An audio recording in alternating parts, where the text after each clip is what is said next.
Saúde a igreja com a paz do Senhor. Amém. Vamos dar início à palavra. Quero pedir para os irmãos abrir. Pedir para os irmãos abrir a Bíblia no livro da Carta aos Efésios. Carta aos Efésios, capítulo 4, versículos 1 ao 3.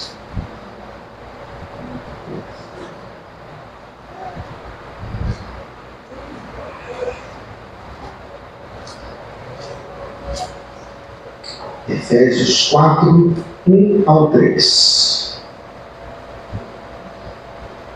Os irmãos encontraram? Amém? Amém. Rogo-vos, pois, eu, o prisioneiro no Senhor, que andeis de modo digno da vocação a que fostes chamados, com toda a humildade e mansidão, com longanimidade, suportando-vos uns aos outros em amor, esforçando-vos diligentemente por preservar a unidade do Espírito no vínculo da paz. Amém? Aí os irmãos podem sentar em nossos lugares. O som tá bom? Tá muito alto? Tá muito alto, né? Tá muito alto, sei.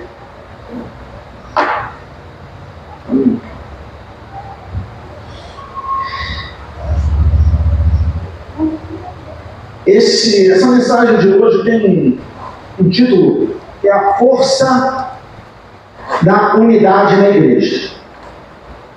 A força da unidade. E quando vamos falar sobre unidade na Bíblia, não estamos falando de uma pessoa. A unidade na Bíblia é um grupo. Amém? Amém.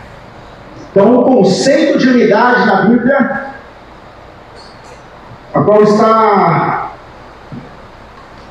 nessa mensagem, é o grupo, é a igreja.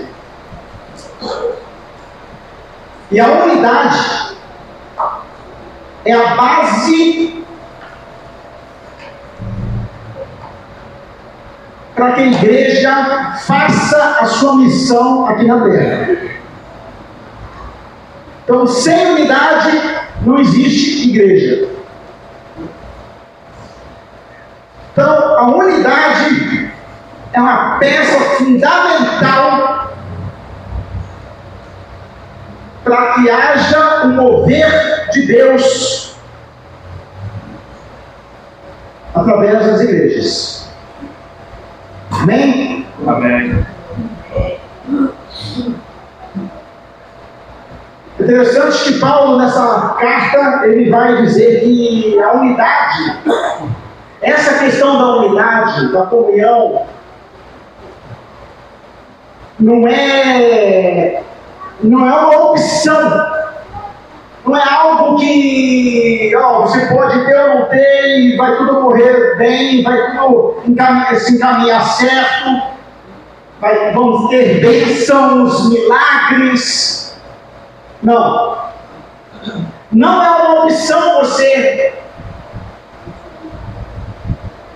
não escolher a unidade, não seguir o caminho da unidade. Não é uma opção, é uma necessidade. Então, quando temos necessidade de algo, significa que só vamos funcionar de forma completa, de forma de 100%. A máquina só vai funcionar quando houver aquilo. Para o motor do carro rodar, tem que ter um combustível. Tem que ter, hoje em dia tem os carros elétricos, tem que ter a bateria. Tem que ter algo para fazer com que aquilo aconteça, que o motor faça o seu trabalho. E na igreja não é suficiente, não é diferente. Na igreja, por mais que estejamos aqui hoje, por mais que tantas igrejas estejam agora ou mais tarde tendo culto, e pode ser uma igreja que tem poucas pessoas, uma igreja lotada, sem unidade, ela não funciona. Amém? Amém. Quando Paulo escreve essa carta, ele escreve aquele lugar, é um lugar onde há uma mistura, onde você tem os crentes e você tem os gentios, onde você tem uma idolatria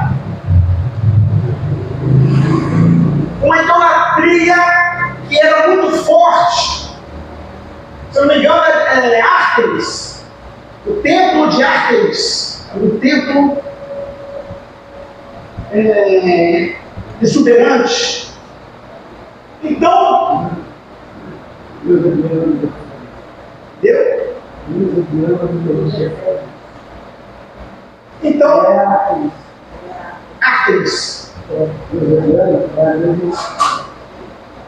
Então, você tem um contexto histórico onde há uma confusão, onde pode haver um princípio de confusão, de desentendimento, de falta de comunicação, onde existem muitas coisas em volta, onde o crente ali, ele pode acabar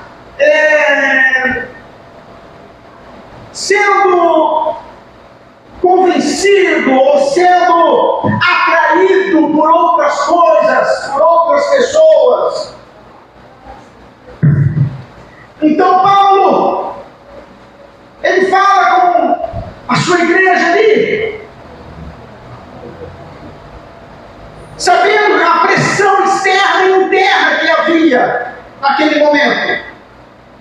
Então as palavras de Paulo não foram palavras aleatórias, não foram algo, ele escreveu para escrever. Não, e são palavras que nós podemos usar ainda hoje.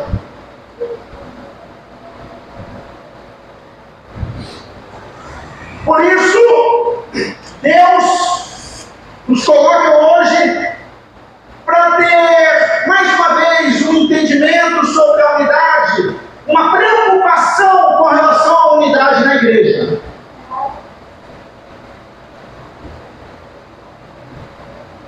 Senhor Jesus, quero te agradecer por tudo, meu Deus, que possamos ouvir aqui a tua palavra, a tua mensagem, e colocar, Senhor Jesus, no nosso coração, meu Deus, aquilo que tu tens para nós, para nos trazer unidade, comunhão, mansidão, paciência, que possamos, Senhor Jesus, compreender, mesmo que talvez um pouco somente, mas já vai ser muito, porque tudo que vem de ti é perfeito, meu Deus, e é o suficiente.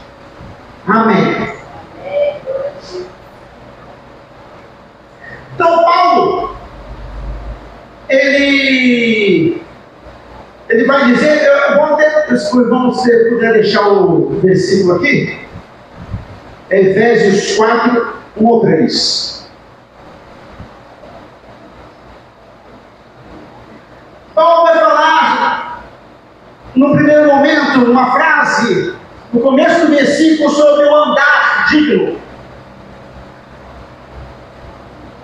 O andar digno. O que seria esse andar digno, irmão? O que você entende sobre andar digno? É um andar sem erros, talvez.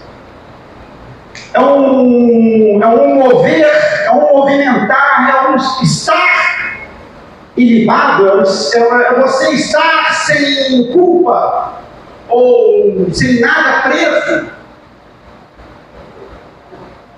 Andeis como é digno. Andar digno.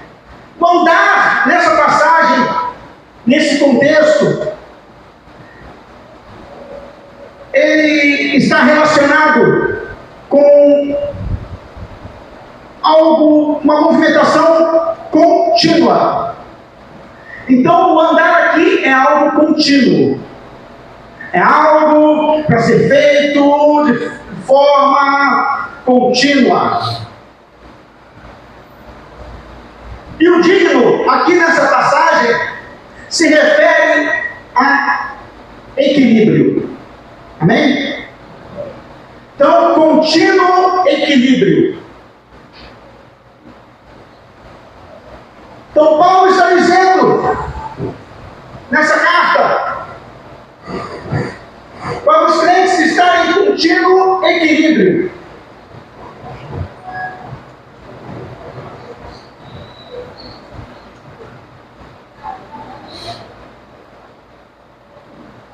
Para que sejamos de acordo com a vocação para que fomos chamados. Então fomos chamados para uma obra, fomos chamados para uma ação. Você, eu, nós que estamos aqui, por mais que sejamos talvez de passagem,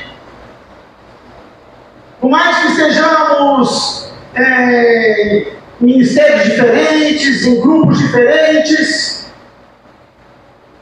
fomos chamados para estar aqui. Em algum momento Deus nos chama, Deus nos chamou, tocou em nosso coração. E esse chamado, essa vocação que Deus coloca no nosso coração,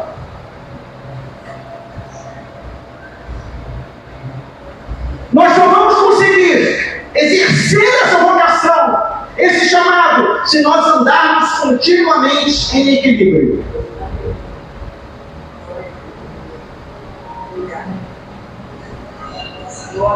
José, todos conhecem a história de José?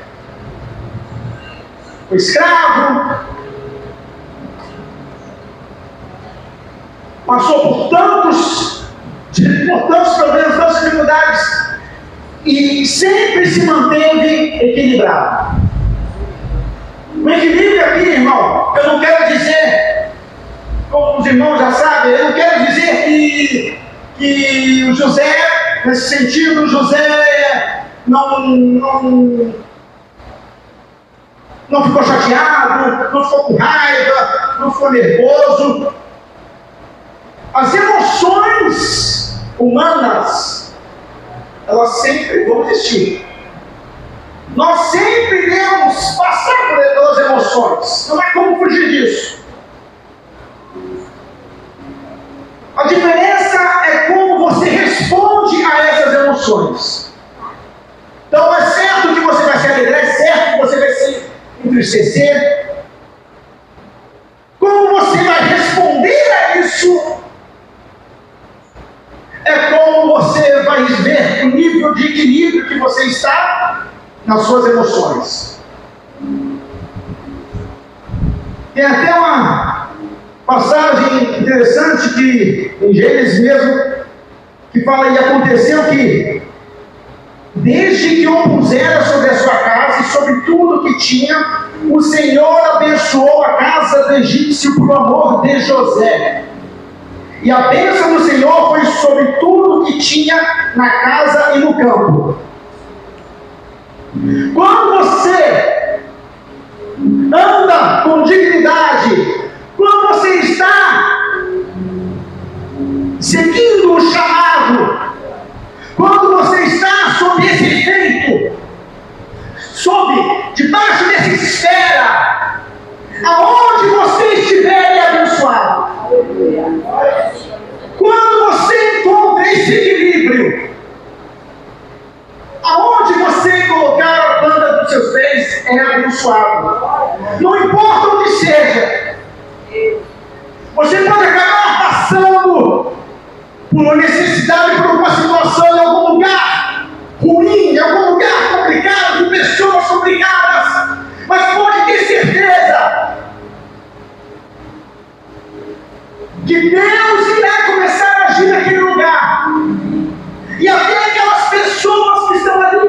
ser tocadas.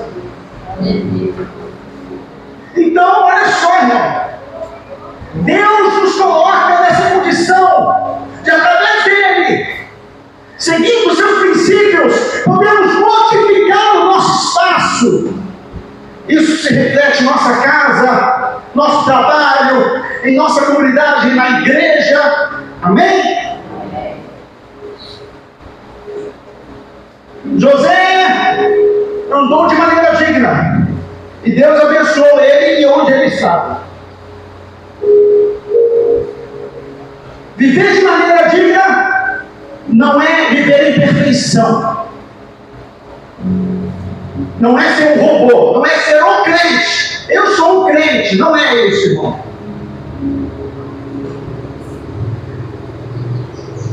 Mas é um compromisso diário. É um compromisso que você tem que fazer todos os dias. Você tem que levantar e decidir.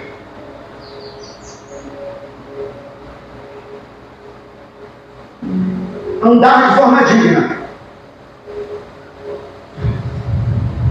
Porque o pecado vai bater a porta.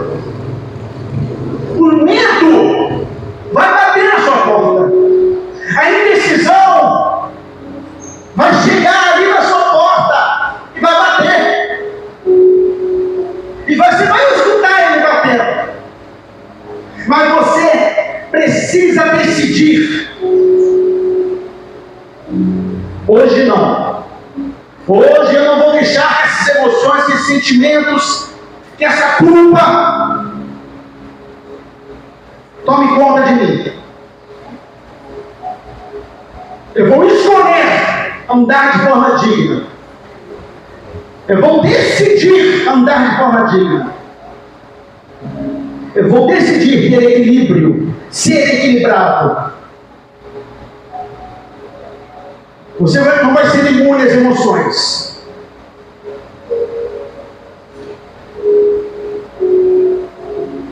E essa unidade, mais para frente, pode colocar outro versículo.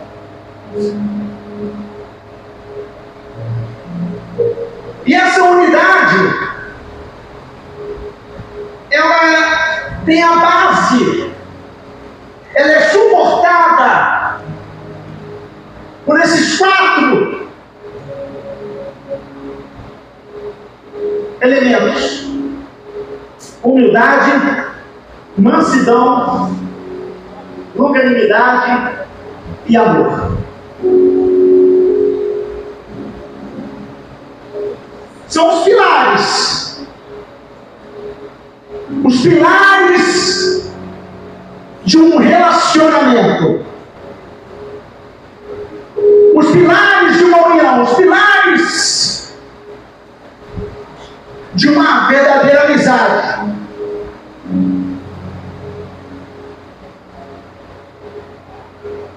Humildade.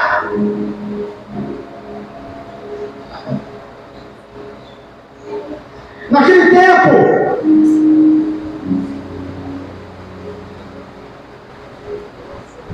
humildade era sinônimo de fraqueza. Então Paulo coloca como primeiro item humildade, já para quebrar esse paradigma, para tirar a cabeça do povo de que é uma fraqueza, algo ruim você ser humilde, você demonstrar uma fraqueza.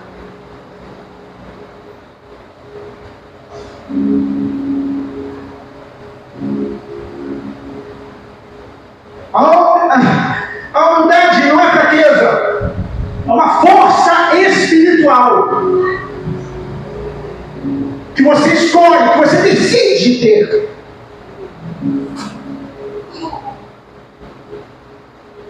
Podemos pegar vários exemplos na Bíblia. Um deles é o próprio Jesus lavando os pés.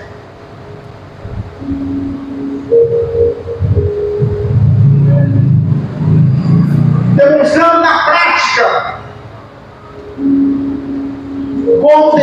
progredir. Então, quando Paulo fala em humildade, isso é em concordância com a Bíblia. Isso é em concordância com aquilo que Jesus ensinou. Paulo não está inventando nada, não está criando a roda. Ele está colocando aquilo que ele aprendeu e mostrando e falando: olha, meus irmãos, se vocês fizerem isso, vocês vão ter a base necessária para ser uma igreja forte. Humildade é a base. Você reconhecer, tirar o ego, aquele orgulho: olha, não vou fazer isso. É você reconhecer que realmente você é pequeno, você é falho, que você precisa de ajuda, que você precisa de alguém. Não é fraqueza, é força espiritual. Mansidão. Mansidão não é aquilo no sentido direto da palavra: ele é tão mansinho, indefeso. Não é isso. Mansidão não é algo, não é ser indefeso. Ser manso não é indefeso.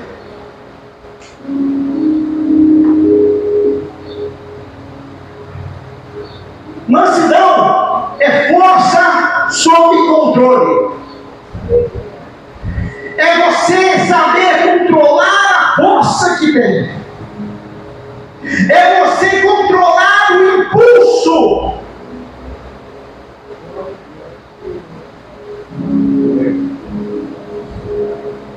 É aquela coisa que você sabe que precisa agir de um jeito, e você vê acontecer, e você quer deixar aquela fúria ou aquela coisa tomar conta, e você escolhe ser manso. Você escolhe controlar. É a habilidade de responder com calma. É a habilidade de responder com graça. Irmão, não sei se vocês já viram, mas quando alguém faz um mal para uma pessoa e aquela pessoa responde com graça, com leveza, quebra aquele que está fazendo algo. Às vezes o cara chega para querer discutir com você, o cara chega para querer brigar, o cara acordou daquele jeito e você está na sua, no seu canto, e vem e quer brigar, quer discutir. E você lembra de controlar a sua força, seus ânimos, e você responde: não, está tudo bem. Não, mas você fez isso, você fez aquilo. Desculpa, eu vou ver isso. Você me perdoa? Não, mas você deixou de ir lá.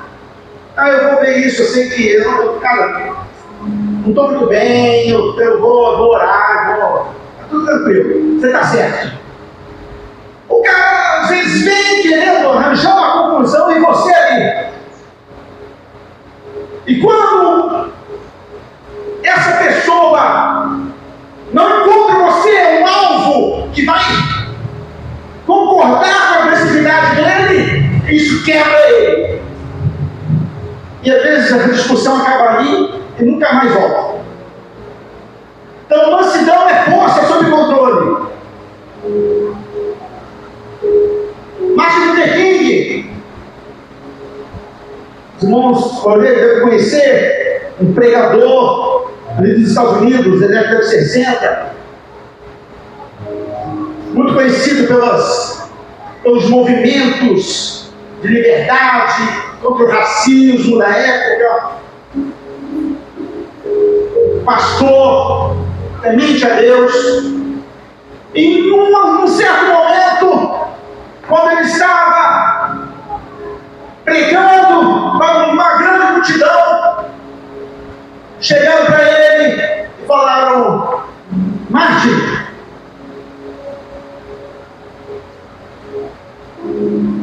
queimaram sua casa. Martin, aquelas pessoas que não gostam de você foram lá na tua casa e queimaram tudo. Tua casa pegou fogo, não tem mais casa. E naquele momento, podia-se ter ali naquele grupo que estava ouvindo o pastor pregar, provavelmente tiveram pessoas: não, vamos lá pegar eles, vamos lá, estamos em grande número aqui. Porém, pastor Martin Luther King Jr. chamou ali as pessoas que estavam seguindo ele para ouvir a mensagem e falou: vamos orar, vamos ter calma e vamos perdoar aqueles que fizeram isso. Você já pensou, meu irmão? Você está no mercado, alguém chega: ó, fulano queimou tua casa, e você chegar ali: Senhor, que seja feita a sua vontade. E aí? É algo inimaginável. Se eu vejo uma cena dessa, eu acho que começa a falar em língua na hora. Porque é uma coisa, você não consegue pensar. Você acha que a vontade é a revolta, a vontade é você cobrar, olho por olho, dente por dente.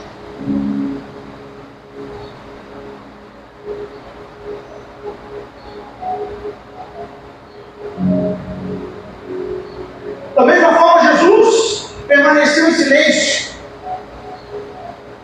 diante daqueles que acusavam ele injustamente. Você consegue? Você acha que conseguiria ficar em silêncio sendo acusado de forma justa? Isso, hein?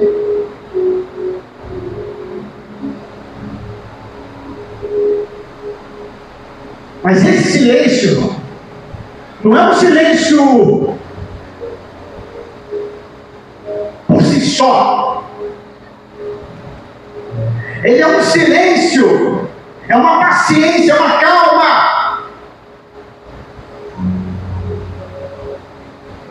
em que lá no fundo, no seu íntimo, você está de joelhos, você está com a cabeça no pó. Senhor, o que vai ser? O que vai ser de mim? Seja feita a sua vontade, Senhor. É um silêncio que você sabe que Deus está contigo. É um silêncio que você sabe que, por mais que você esteja em silêncio, Deus está escutando. Deus está te ouvindo. Deus escuta o seu silêncio.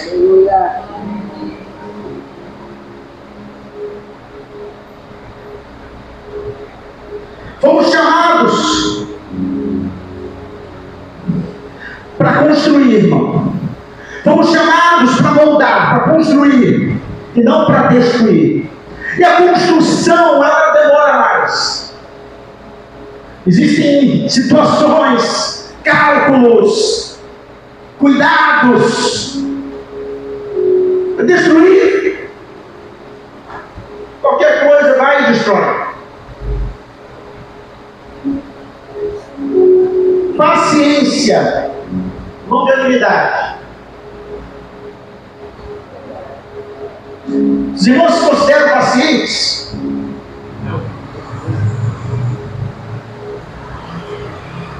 Será que se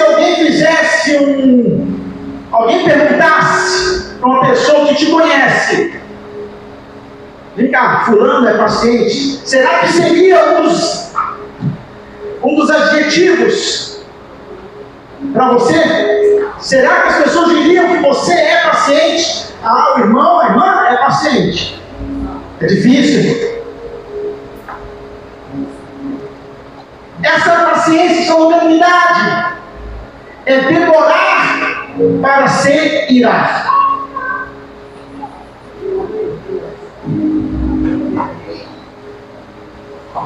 Macrotia, grego, macrotia. A tradução não é apenas paciência, é demorar para se irar. Pavio longo, é isso. É como se Paulo tivesse escrito ali, como um pavio longo. É suportar a falha dos outros com paciência, assim como Deus faz conosco. Imagina se Deus agisse conosco da mesma forma que nós agimos quando perdemos a paciência com Ele.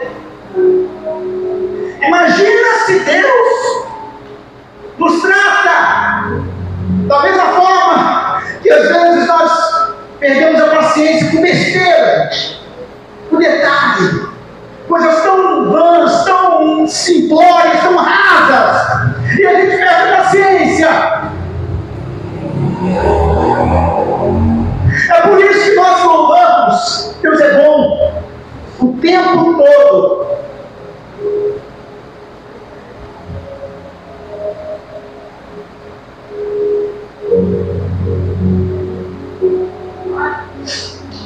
Deus foi paciente com o povo no deserto, mesmo com eles murmurando, mesmo com eles falando e fazendo o que fizeram, mesmo depois de terem visto os milagres acontecendo. É como se amanhã Deus te desse algo que você está esperando muito e no outro dia você já está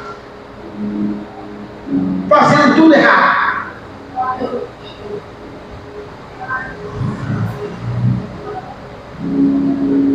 E temos o pilar do amor.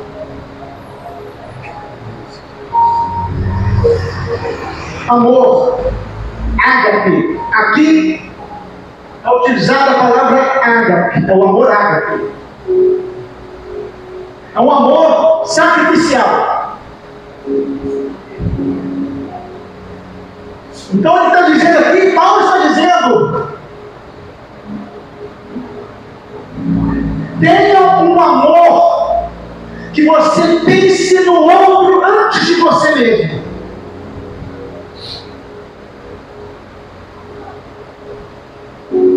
Um amor que você pense no outro primeiro.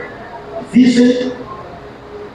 Porque o nosso irmão, vamos falar um pouco, rapidamente, a questão da biologia. Nós já vimos muito essa questão da sobrevivência.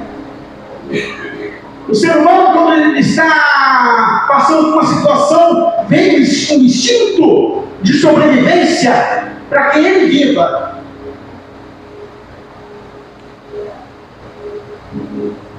Então, por pior que a situação pareça, o ser humano cria esse instinto de sobrevivência para preservar a espécie, para se preservar.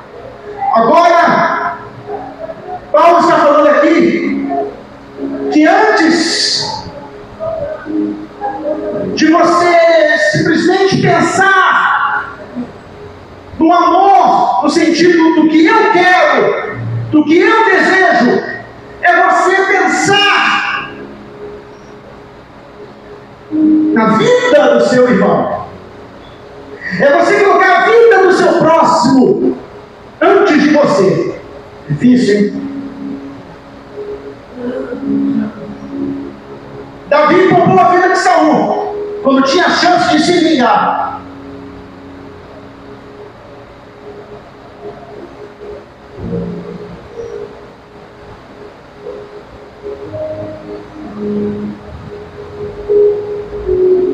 Humildade, mansidão,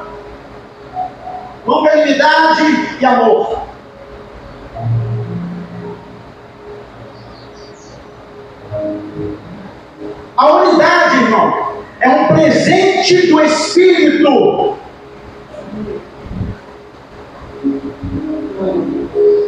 Mas ela exige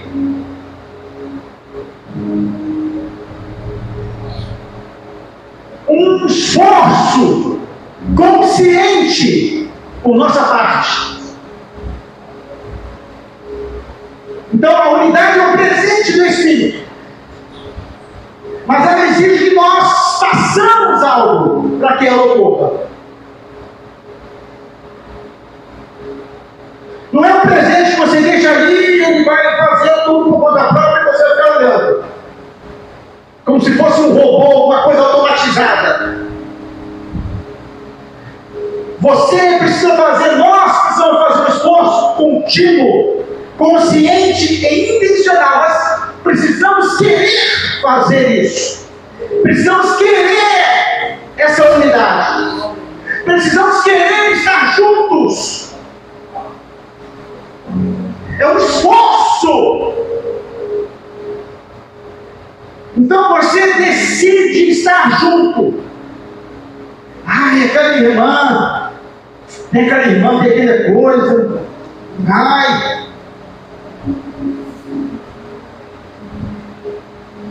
Você decide conscientemente a suportar, a ter paciência com aquele irmão, com aquela irmã. Porque você entende que há uma necessidade da igreja estar unida. Há uma necessidade urgencial que a igreja tenha uma unidade, seja uma unidade. Porque sem unidade não há mover do Espírito. Sem unidade não há milagres. Sem unidade não há movimento, não há andar digno. Sem unidade não há presença do Espírito. Sem unidade não há. A unidade é a que faz a ligação do corpo, das juntas, das vértebras. A igreja é o corpo, é a unidade.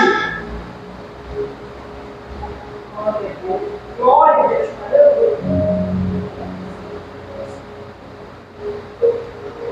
Aliás, Paulo ele vai colocar a palavra vínculo, que é algo conecta as partes. O vínculo ele conecta e mantém as partes juntas, mantém as articulações juntas.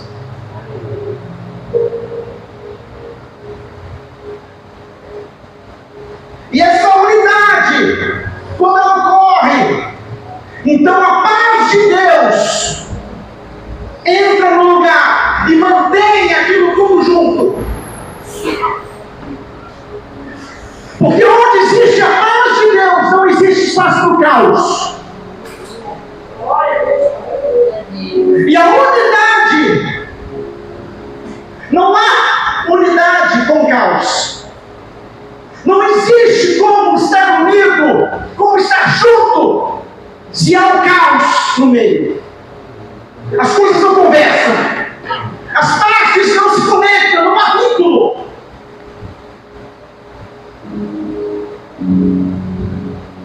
Hoje é muito comum nós ouvirmos algumas pessoas dizendo: eu não preciso de ninguém, eu faço por conta própria, eu não preciso esperar por ano,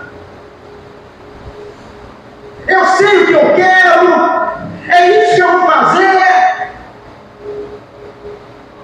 não preciso da opinião de ninguém, não devo nada a ninguém.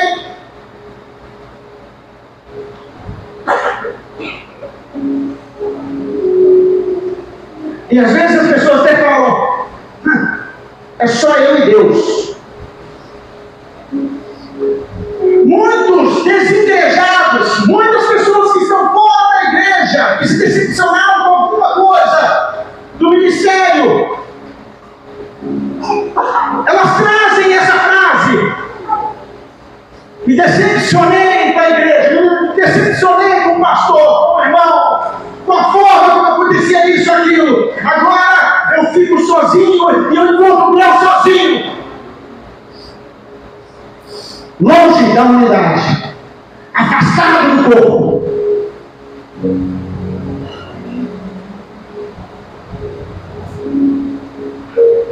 Mas Deus é bom.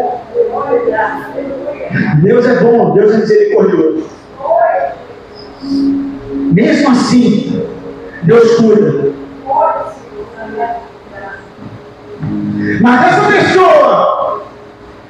Mas essas pessoas que deixam de fazer parte da unidade, elas deixam de fazer parte do milagre. Elas deixam de fazer parte do movimento espiritual.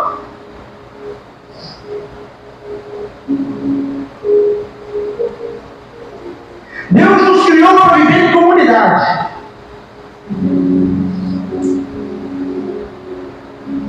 Não é bom que o homem esteja só. Não é somente uma questão de relacionamento. É uma questão de grupo, de unidade, de comunhão. É importante que o homem não esteja só. É importante que você não esteja sozinho. É importante que haja uma comunhão, um grupo, uma unidade, um corpo. É importante, irmão. A palavra de Deus nos diz que é importante estarmos juntos.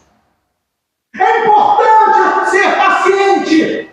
É importante ter um amor ágape. É importante ser manso.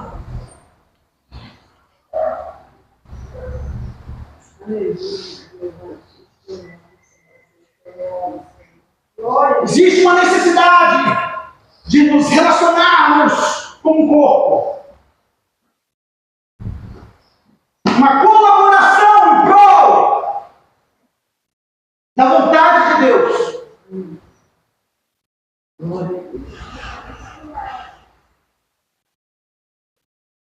Jesus poderia ter feito tudo sozinho. Ou ele não era capaz? Era capaz, não era?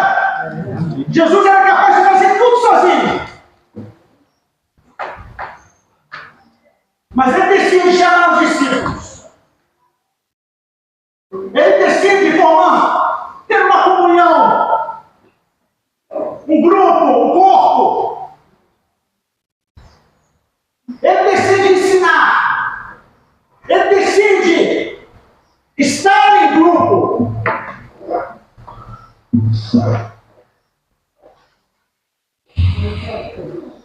Não fomos criados para o caos. Não fomos criados para estar no meio do caos, para desunião. Não. É como você entra naquela casa suja, aquela casa empoeirada, aquela casa com uma sujeira que você fala, como uma pessoa mora aqui?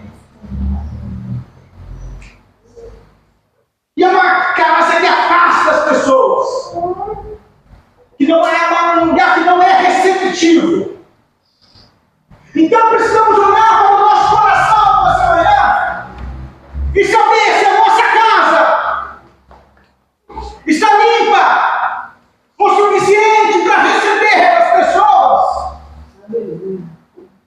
para que elas possam encontrar em nós um local de confiança, um local de amizade, um local onde eles se sintam bem. As pessoas, elas se sentem bem perto de vocês. Seus amigos, familiares, seus irmãos da igreja se sentem bem quando estão perto de vocês.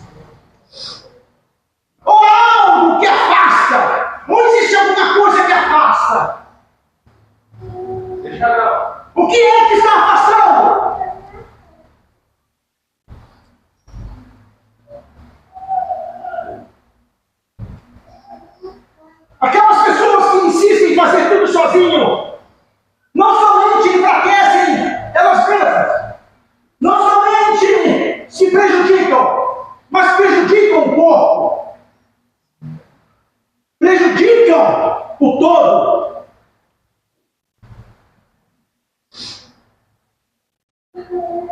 Em Eclesiastes vai dizer o seguinte: melhor é serem dois do que um, porque tem melhor recompensa pelo seu trabalho. Pois se caírem, um levantará o companheiro.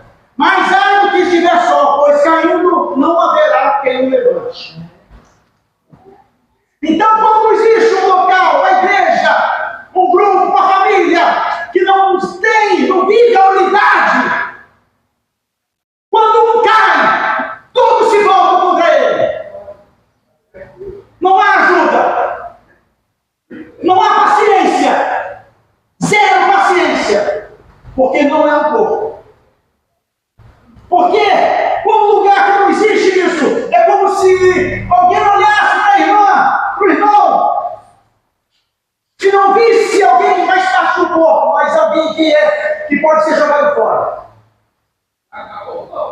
Aquele que não gosta de estar em unidade é alguém que não se importa com o próximo. Aquele que não se importa em estar em unidade em sua casa, aquele que não liga para a unidade da sua casa, é aquele que não se importa com o pai, com a mãe, com o filho, com a esposa, com o esposo.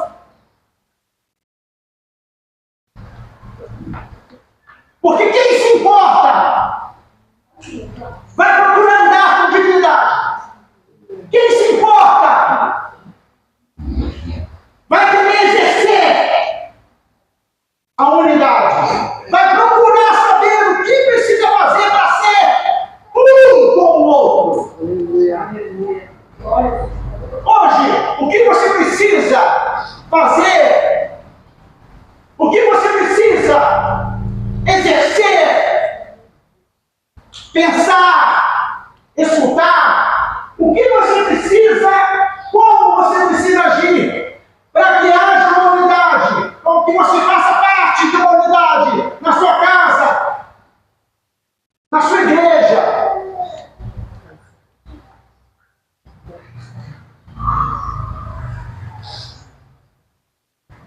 Deus nos chama a reconhecer nossa necessidade uns dos outros.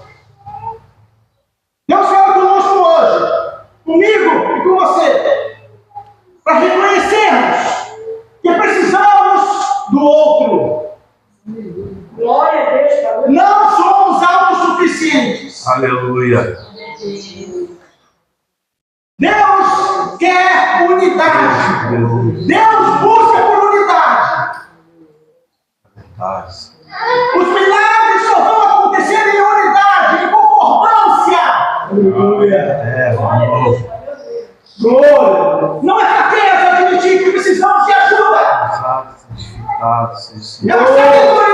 É sabedoria. É você saber que precisa que isso ocorra. Para que a palavra de Deus, para que o mover do Espírito aconteça. Eterno Deus. Então precisamos ter um senso de urgência. Um senso de que algo está errado, algo está fora. Eu preciso resolver. Mas eu não vou resolver sozinho, eu preciso estar junto. Eu preciso conectar. Eu preciso criar um vínculo. Eu preciso criar um vínculo. Teu povo. A igreja primitiva viveu isso. Eles estavam juntos, compartilhavam, vivenciavam em comunhão e experimentavam os milagres de Deus. Jesus orou em João 17 para que fôssemos juntos. Da glória. Como ele e o Pai são um. Palavra de Jesus. Essa unidade é o maior testemunho do poder do Evangelho. Deus poderoso. Aleluia. O maior testemunho do poder do Evangelho é a unidade. Porque quando as pessoas veem um grupo tão diferentes, com culturas, vidas diferentes,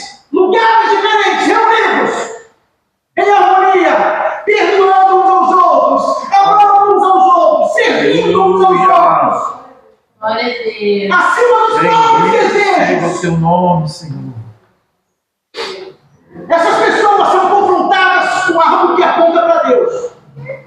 Abençoa a tua palavra, Senhor, do céu. Então, quando aqueles que estão de fora veem uma unidade, uma comunhão, elas são confrontadas, elas olham e elas falam: isso não vem do homem, isso só pode ter Deus. Oh, eterno Deus. Então, esse é o maior testemunho do Evangelho. Deus As pessoas vão ver a sua vida, a sua igreja, a sua casa, e vão olhar para Deus. Deus da glória. Glória a Deus. Eu quero ter isso, porque o ser humano ele precisa estar com alguém. Deus poderoso. Então, quando as pessoas estão fora e veem essa comunhão, esse amor, essa entrega, dentro de cada ser humano há um grito para que aquilo aconteça com ele também. Deus, que poder.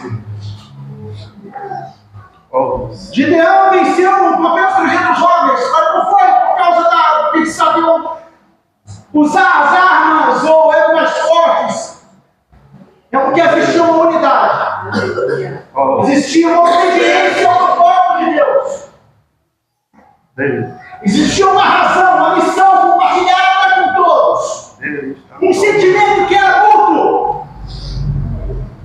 Um sentimento de que todos pertencemos ao mesmo grupo. Oh, Senhor, Eu vou cuidar de você e você vai cuidar de mim. Glória a Deus. Eu vou olhar as suas costas, você vai olhar as minhas costas. Deus.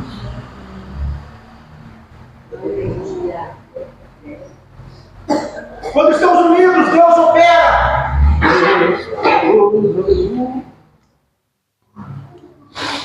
Senhor Glória a Deus. eterno. Aleluia. Glória a Deus. Não é triste quando você chega num lugar e você se sente deslocado. Oh, Senhor eterno. Não é triste quando você, às vezes, na sua própria casa, se sente deslocado. Deus, que poder. Não é triste quando você entra numa igreja e se sente deslocado.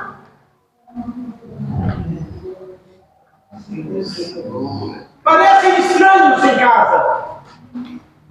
Estranhos na própria casa. Deus da glória. Deus nos chama hoje para abrir mão desse orgulho. Deus chama cada um de nós aqui hoje para abrir mão do orgulho. Glória a Deus. Louvado, santificado é o Deus nos teu chama nome, hoje Senhor. para que nós venhamos a quebrar Oh, essa eterno Deus. individualidade. Deus nos chama hoje para quebrar a autossuficiência. Deus. Deus nos chama hoje para dizer que juntos somos mais fortes. Aleluia. E Deus nos chama hoje para que venhamos a mostrar para o mundo Deus.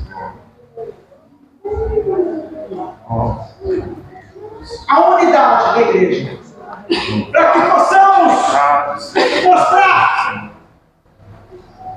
o testemunho da unidade para o mundo. Deus. Para que eles vejam através de nós como é bom estar em Cristo. Como é bom estar unidos. Glória a Deus. Se nós podemos ficar de pé. Glória a Deus. Louvado, santificado é o teu nome, Senhor. Glória a Deus. Aleluia. Vamos orar nesse momento e pedir a Ele Obrigado pela palavra, Senhor. essa unidade. Oh, Na sua igreja, é, na sua casa. Deus poderoso. Peça para Ele quebrar qualquer sentimento de individualidade. Oh, Deus. Senhor Jesus, Pai querido. levantamos nossa voz essa manhã, Pai. Joga para dizer que Tu és bom, que Tu és santo, que Tu és poderoso, que Tu és Deus. aquilo que pede, Senhor. Senhor Jesus, Oh, Glória, Deus. glória, glória. clamamos a Ti, meu Tu és Deus, eterno, Deus. para que venha favorece o nosso andar e o nosso proceder. Vai tocando, vai mudando, Pai. Vai tirando, Senhor, os caracteres da nossa vida. Oh, eterno Deus. Oh, Pai amado. Joga por terra, Pai, aquilo que impede a tua obra de crescer. Oh, Pai eterno. Deus querido. Tira as pedras que ofereçam no caminho, Pai. Oh, eterno Deus. Pode fazer, pode fazer. Os milagres de Deus. A casa é sua. Oh, a igreja é sua, Pai. Deus te poder. Aleluia. Aleluia. Joga por terra o impedimento. Oh, Pai. Que todas as partes desse corpo estejam funcionando. Oh, eterno Deus. Aleluia. Paciência. Venha nosso coração. Que possamos ter mansidão. Oh, eterno. Que possamos exercer a humildade. Deus de poder. Que Aleluia. possamos criar em nós um amor ágape. Oh, Pai. Um amor que eu olho pro meu irmão, porque não por dele. Oh, eterno Deus. Aleluia. Um amor que eu olho pro meu irmão. E Deus quando de ele poder. receber algo bom, receber Oh, milagre, Pai celestial. Transforma vidas, Pai. ele sabe que eu posso beber. Oh, Ele eterno. sabe que eu posso receber. Oh, Pai eterno. O sentimento. Deus de poder. Aleluia.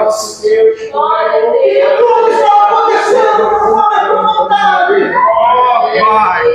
Um sentimento genuíno de alegria pela conquista. Oh, Deus eterno. Oh, Senhor! Oh, Senhor! Usamos Jesus! Oh, Possamos possamos aplicar tua palavra em nossos corações, Senhor. Fazer valer, Senhor, a tua ordenança.